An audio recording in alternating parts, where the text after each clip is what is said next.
well, this isn't the most glamorous part of off-the-grid living, but it's packing up your stuff and getting out when you have to.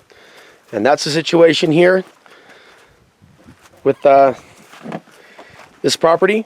Threatening us with prison time, so. Right. Or with a summons to court. We'd rather deal with this with the civil system rather than the court system. We'd rather talk to the county commissioners and the planning commission and be civil and amenable, and because they know us. We go into a judge, we don't know how we're going to get treated. That's true. And so while the stuff's here, I kind of want to document some of the cool projects and ideas. These are some water containers. Now, these aren't good for drinking, but what will these be good for at some point? We could use this for agricultural water, but what I'm going to do is I'm going to use these to percolate. Sorry, it's really bright out here. To try and create biodiesel to create biodiesel from waste vegetable oil, and to store that and transport it. We would eventually like to run all of our vehicles off of biodiesel or E85 ethanol, or straight veggie oil, but that is a bit less efficient, and it's much less good in the extreme cold. What about the rocks here? What would these be good for? Or what was the plan for this?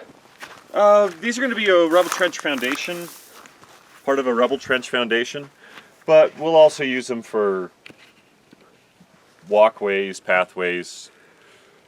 It was intended for a rubble trench foundation, but they kind of screwed up our whole plan and made us change our whole building plan, so that's going to go in the foundation in the house probably rather than in the garage. And Hiram also came across a great source for pallets. Pallets are good for building tiny houses, whether they be stationary or on wheels or other things made out of pallets. So this is the beginning of a stack. Yeah, we moved a lot of them around. We've got some over there that are making a little garbage or recycling storage location, not garbage, tin cans and stuff. So they don't blow away. And a lot of people spend a lot of money on wood. But this wood you didn't pay for. This wood was, you're talking about going up in some mountains where they want the trees cut to prevent wildfires. This is pine beetle kill mitigation wood. As you can see, the pine beetles have eaten the core out of some of these. And so they tell locals, hey, if you go to this area or that area, we know this beetle kill in the area. They've cut down all the trees, and they just want us to haul them away and burn it, because some of it's not good lumber. Some of it is. I mean, some of it makes really pretty floors, that pretty blue beetle kill pine. But this is the stuff that they didn't want to use. Let's look at the straw bale real quick. I've also got a friend, or a guy I just met yesterday, who said that he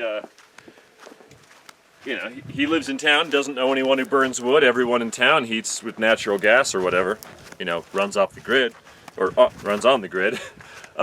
So he's like, I just cut down a bunch of trees at my parents' house, and they've been bugging me to get rid of them.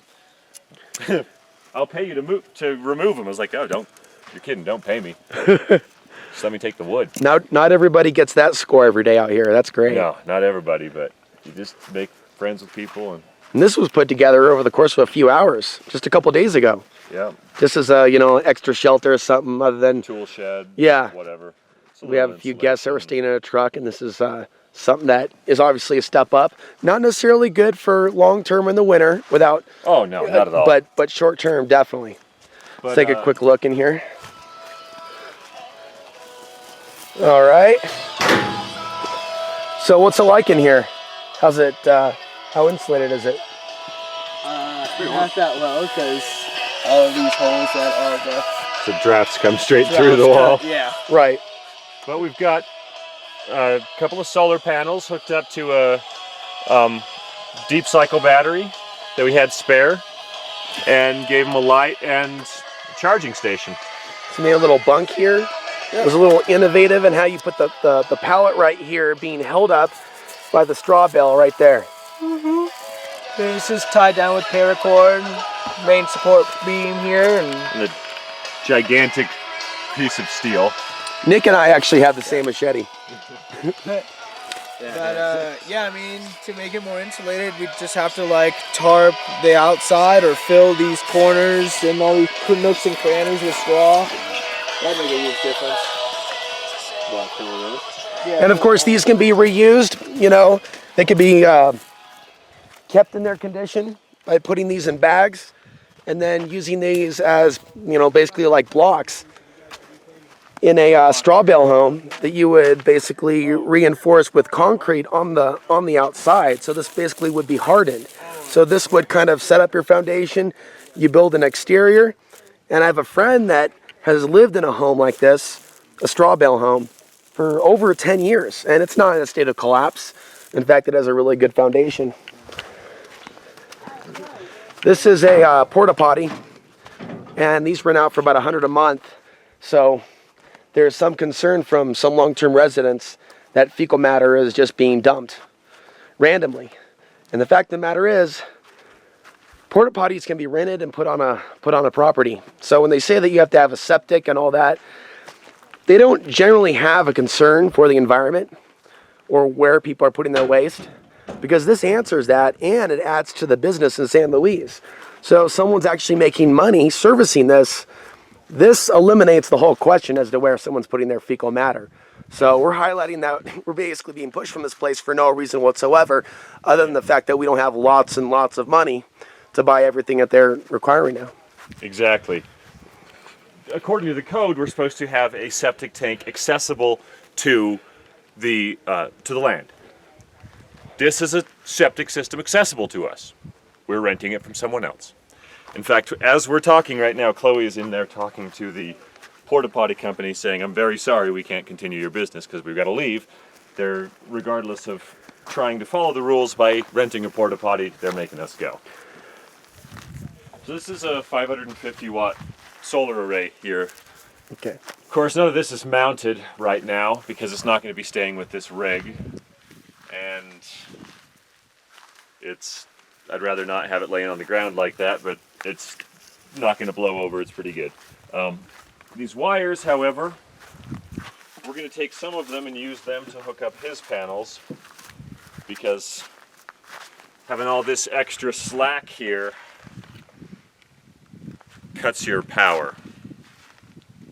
Cuts the amount of power that's getting to the end of the line. And ideally, I'd have these all run on 10 gauge wire, but This was my panel, and when I was traveling around Colorado a few months ago, I didn't have the strap down. Actually, there was another one of these that broke. This one broke here because it fell over and hit a rock. So I've actually gone through a few panels by not properly having them strapped down, and lesson learned. yeah, take care of your expensive shit that makes you live, able to live your life. What were some of the things, salvage items here that may be of use later for, building or other application? Well, See a couple of things here. some metal roofing, and this is all mostly stuff that was gathered over at a Reconnect Ranch, another community by Manny. All these bicycles here, I can take apart and make into good bicycles or quadricycles. And that white Specialized right behind you is almost good to go. It just needs a little bit of love.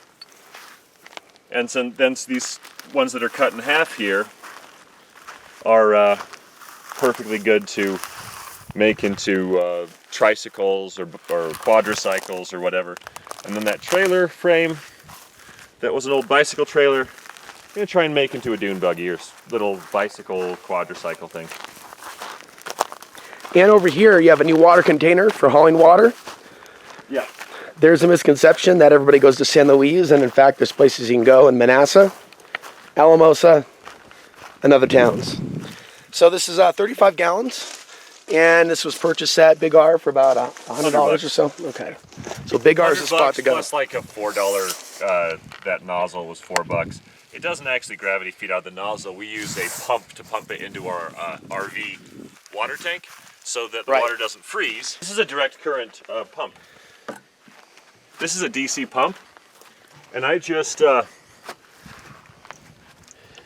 hook it up with these wires, and then take the hot and ground in my fuse box under here in my electrical bay, and just clip these to those, and that'll pump a gallon per minute. It's really slow, but Right. I'm in no hurry. I'll set it up and wander around, and That's a nice Come back. container. Fits And now well this behind a pickup. Yep. yeah, it fits great in the pickup. I'd like to get a second one. Got a little And, attachment here.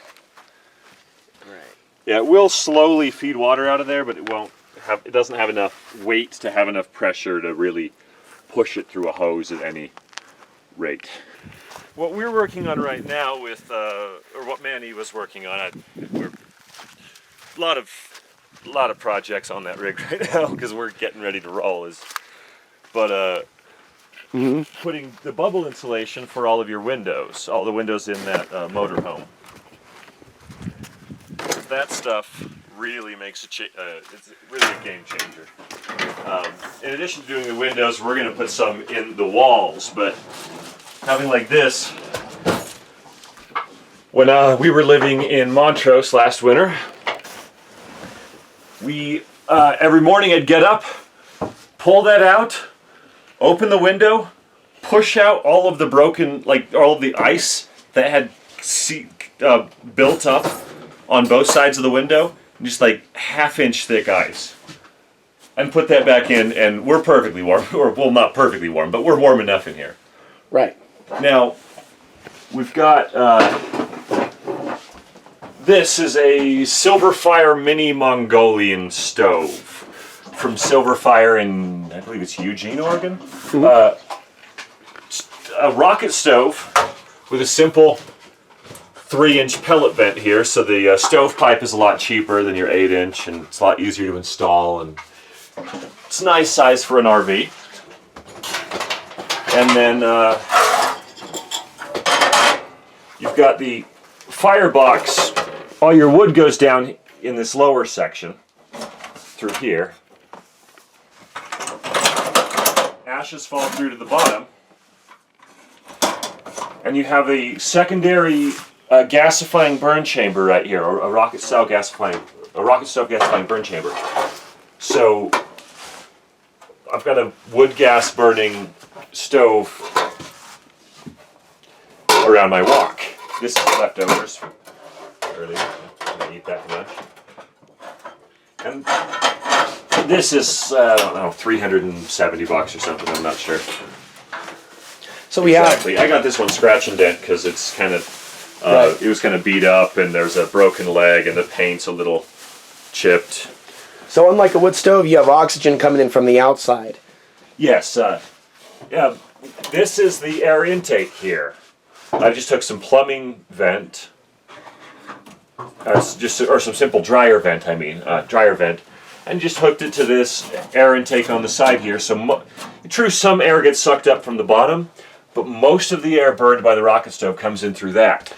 And then you have this protective corner here, which actually goes at least more than 3 feet, 4 feet this direction, maybe more. Oh yeah, that's just because I didn't want to cut it more. But this is just galvanized sheet metal roofing, and I painted it to look prettier, and mounted it an inch or so off the wall. This is actually 3/4 of an inch, but at the shallowest point off the wall, which radiates the heat and provides a protective barrier for my wall so that the stove can be closer to the wall without risk of burning.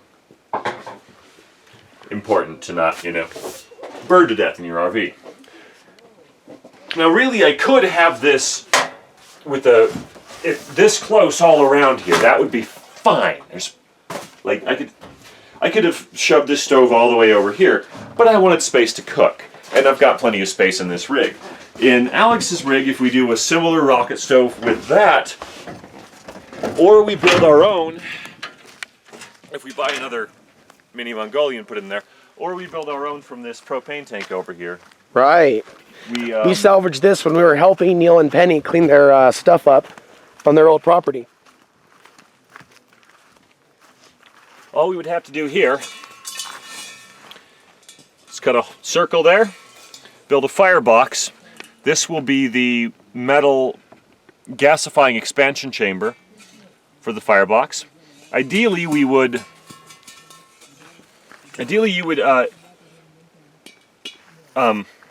beef up the top here, because steel, when it gets extremely hot, scales. So if it scales and it starts to fall off, and it's kind of like rusting, it can rust through or scale through. It can get nasty. Right. So what you'd want to do is insulate it with some, or reinforce it with some something that's meant to hold up to the heat. Cast iron doesn't work that well, but what I've heard works really well is using getting a nice stainless steel bottomed pan, saucepan, Right. and just cutting the bottom of the pan out and putting it in there. Now, these are some smaller pieces that were cut. Some people can look at that stove and go, well, it's not big enough. But with the right tools, machetes, axes, and knowing how to use them, it's not a big deal to take something like this that you cut up that came from the forest and break it down to something like that. We don't use an axe, we use a maul. It's heavier and broader, and it's just, rather than swinging it like an axe and, I'm a lumberjack, you just hold it up and drop it. If you can hit the log, it'll go right through. Because this is basically a sledgehammer with a blade on it. Right. And you're working with a generator over here, which will run the chainsaw that I purchased a couple of months ago, which it needs a lot of energy to run the chainsaw. This is a really small generator. 1200 watts running watts, which really is insufficient for even one, if someone wanted to run their air conditioning in their RV or run their microwave, it's not going to happen. But enough to charge the batteries on an RV, use a laptop, use the Wi-Fi. That's all we use. So who needs the air conditioning? And open more windows or go outside. That one chainsaw, where'd it go? There. In the power tools box. Okay. So this was initially 400 when it was new. I think I probably picked it up for 100, 125. So would you consider this to be a good product? Most people go for gas chainsaws, but this is electric. For minor use, yeah. If you're going to go do mitigation runs and just chopping down trees and stuff, you don't want to use a corded chainsaw. But for cutting wood around the house, right? Cutting wood around the yard, this is fine. Although it's a little inefficient compared to a gas chainsaw with that generator. However, if you have a 4,000 watt generator or something and you're running that, and you can plug your RV in, you can plug everything in, you can charge your batteries, because odds are if you're cutting wood, try and cut it on a nice day, but it's getting towards winter and you could use a little charge on your batteries anyway. And then, someone could run the microwave inside. Now we have the Ryobi handsaw here, and the cool thing about Ryobi is they have chainsaws that are battery powered. So at some point I'm going to be getting a Ryobi chainsaw That where would I be can nice power for it with. small wood. Yeah. For a little rocket stove inside the trailer, that'd be perfect. Yeah, for a little rocket stove inside the trailer. Wait a minute, do I need to get a permit for that? Is that code? Would I be breaking code? There is no code for RVs. So for wood like this, that chainsaw is fantastic, and even one smaller, a little 8 or 12 inch battery powered one, would be fine to cut this up. And this wood is perfect for a little rocket stove like that. Don't even have to split it at this point. It's just simple. If you want it to run longer, you find a knotty piece like this that'll burn a little longer. Of course, some wood will burn longer than others, and right. Some of it's heavier and denser, all of that. But sagebrush is all over. I mean, that could be burned, although you'd have to burn a lot of it. But it's good for starting a fire, especially for getting it started, and throw a little bit of newspaper underneath on the bottom of your fire. Throw some sagebrush on top of that, and a couple of pine pieces, split pine pieces, or a couple of these little, cut up tree limbs. A couple of these. You then just one of those. Light the bottom. Newspaper will light the sagebrush, no problem. The sagebrush will burn for a while. This is a bag, and everything in this bag goes back to the recycling center. See, everything has been collected nice and neatly. All the aluminum cans. And not everybody is that clean out here. It's true. Or anywhere. But here's one of the cleaner places that I've seen. This is easier. I'm sure they'd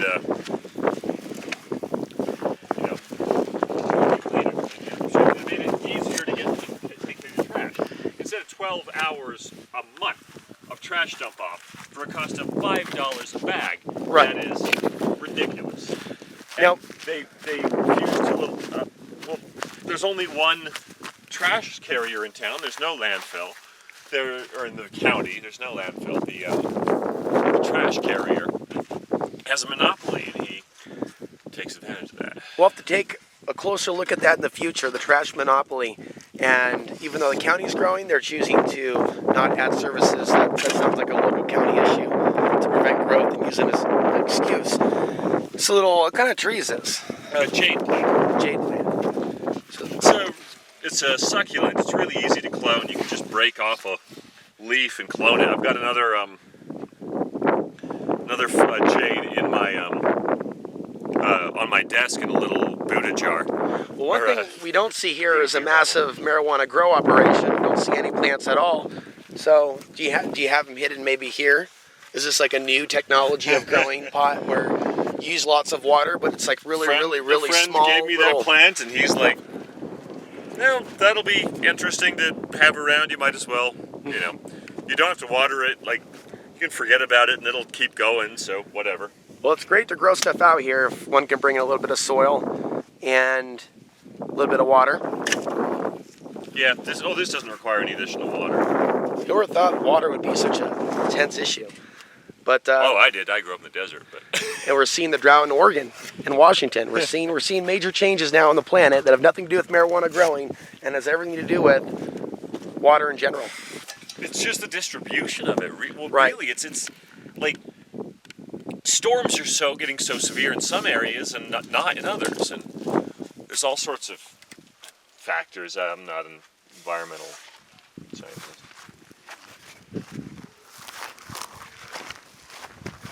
And a little wheelbarrow here. That's Yeah. that's a rather nice one. Works as a dolly or a wheelbarrow. You can doesn't carry much, but neither do I. So broken old bet. Then you can use this to pick up a tree sapling and carry it around. Something. So a It's lot nice. The Works Aero Cart, by the way. Aero cart. Works Aero Cart. So that has been hauling dirt over there from over here.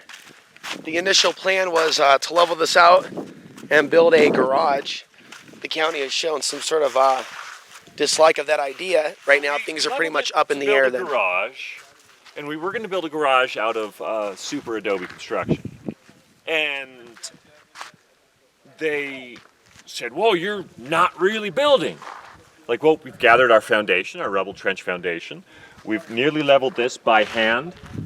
Mostly two disabled people doing all this. So, yeah, we've been working.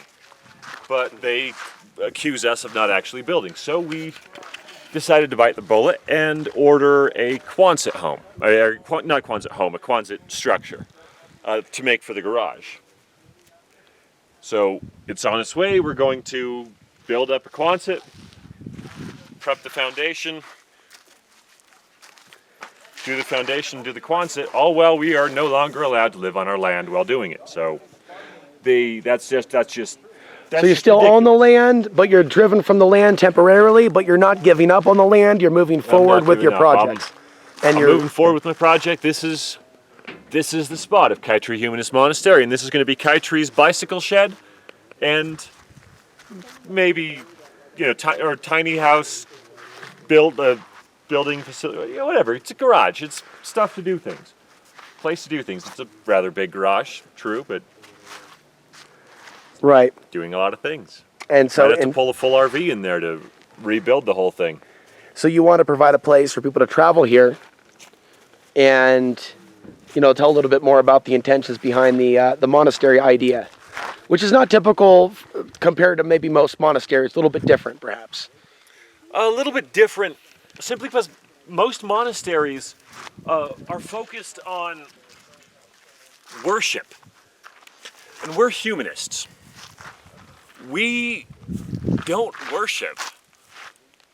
We just simply believe that empirical evidence and scientific knowledge is enough to allow humans to have a better life. If there's an afterlife, life after this one, I should say, I don't care. I have no evidence either way. If someone provides me evidence of an afterlife, that's fine.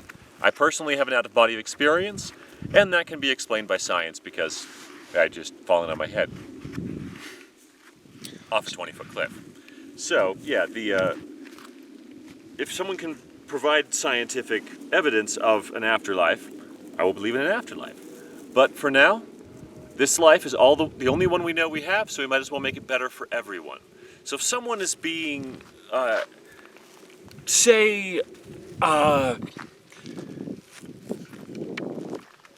this is a place for adults. This is a monastery for adults. For people who are lost, who need a place to be grounded. Why we call it Kite Tree Monastery. Kite Tree.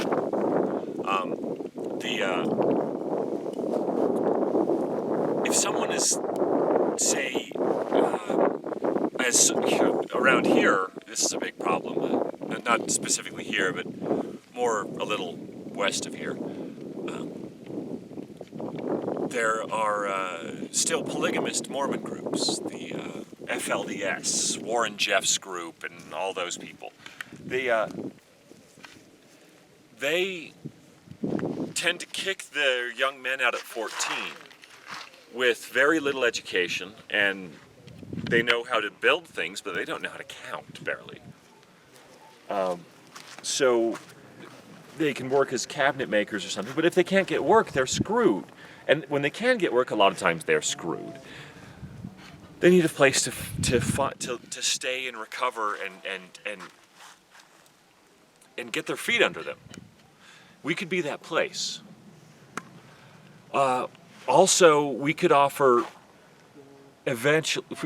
We hope to be able to offer monastic visas to anybody, regardless of religion. Yeah, Hare Krishnas can offer monastic visas to Hare Krishnas who want to come over and stay in a temple. Maybe if there were Christian monasteries actually in America, they could offer Christian visas to Christians who are being persecuted. But what about Raif Badawi, or however you pronounce his name, in Saudi Arabia, who is currently being flogged 1,000 lashes, not expected to live through it, for writing a blog post. A very articulate, nice blog post, not offensive, no, but it was something against Islam, so. If we could offer a religious visa to help with other international organizations, to help us get people, we could offer them the place and the legal structure to have a religious visa. So that's our dream here, is to be able to help the people who are being most trodden, most negatively impact, most having their lives destroyed entirely by dogma or Sharia law. By the way, Sharia law, if you make the law based on the Ten Commandments, that's also Sharia law. It's just religious law. That's what it means. Just by the way. So monastery, we're opposed to all of that. We're opposed to making law and ethics based on empirical evidence and what we have experienced. Experiential-based ethics and experiential-based evidence. So we don't have a dogma, we have values. We don't have a book to go to, we have logic and science. We have any number of books. If a book is proven wrong, we will drop it. If the Bible is proven wrong, will a Christian ever drop that? If the Quran is proven wrong, it can't be proven wrong because the Quran says it's right. The Bible says it's right. We don't believe that. We believe simply that people have the ability to work together and get the right answers. And we want to be a part of that. And helping people who have been brainwashed with the wrong answers for so long. And people who've been hurt by the wrong answers for so long. That we want to give them the right answers. Or at least give them a place to find their answer. We don't want to teach them. We don't want to indoctrinate. We want to provide a place for people to find the answer. Provide a gigantic library of all sorts of books. Yeah, we have a Bible, we have a Book of Mormon, we have a Quran here, we have a Torah. We have all these books. I'd love to get some in different languages as well. I'd love to get more philosophy books, more books on the Socratic method, more books on epistemology. Got to add the Nagamati then to this list. Yes. We have the Bhagavad Gita, and we have the Srimad Bhagavatam. If I'm pronouncing those right, you'd have to ask my wife. She's the Muslim. Or the Hindu, I mean. She's the Hindu. So, yeah, the ex-Hare Krishna. So we want to provide a place for people to find what grounds them when they're lost after losing their religious dogma, or being chased away by their religious dogma, or nearly murdered by it. And this could provide an alternative for some people that feel, well, left out because they're not Mormon. And there are Mormon churches here that have a unique belief system to provide another outlet for people that are not already Mormons or are obviously outside of that world for whatever reason. Which probably most of the viewers here are not Mormon that are watching this video. Yeah. So there needs to be other groups here in the San Luis Valley other than the Mormon groups helping each other out, in a helpful human way. When there's a problem, people go, oh, we'll call the elders, the missionaries, Right. the Mormon missionaries. And they have 2 guys show up in a truck or 4 guys show up with a truck or 2. And that's cool. But when they call us, when they call the humanists, what did we get done? We removed entire houses. We loaded houses on trailers. Now, true, not everyone there identifies as a humanist, but we rallied people together because we aren't divisive. We aren't divisive based on, oh, you're not a Mormon, you're a Catholic. Or you're not a Catholic, you're a Mormon. Or whatever, you're not a part of our group, so we don't care to provide you the help. Well, you're a part of my group. You have the same number of chromosomes, approximately, as I do. We live the same world. We're good. Right. We're all humans. We've got nowhere else to go. We can't fly to Mars. We can't. And I'm sure people will dream about that all they want, and they can try. But for right now, at this moment, all we have is Earth. And all we have is each other. All we have is other humans.